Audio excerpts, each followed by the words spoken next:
আরজিকর কাণ্ডের প্রতিবাদ এবার রংতুলেতে। আরজিকরে চিকিৎসকের ধর্ষণ মৃত্যুর 1.5 মাস পরেও রবিবার রাসবিহারীর তপন থিয়েটারে জমায়েত হয়েছিলেন বিশিষ্ট ব্যক্তিরা।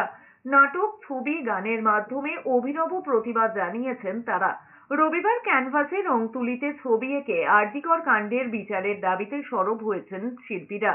অন্যদিকে নাটকের ভাষায় প্রতিবাদ জানিয়েছেন বিমল চক্রবর্তীর মতো নাট্য ব্যক্তিত্বরা। এই প্রসঙ্গে বিমল চক্রবর্তী জানিয়েছেন, এই প্রতিবাদ জারি রাখতে হবে, লড়াই এখনো শেষ হয়নি। তারা বিচারের দাবিতে পথে নেমেছেন, যেমন মঞ্চেও থাকছেন।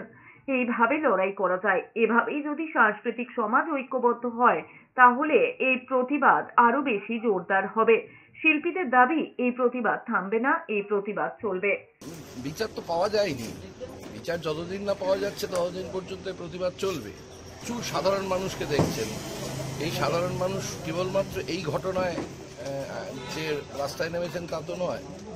13 বছরের যে চূড়ান্ত অবস্থা তারা চোখের সামনে দেখেছেন, তার পরিপ্রেক্ষিতে রাস্তায় নামছে।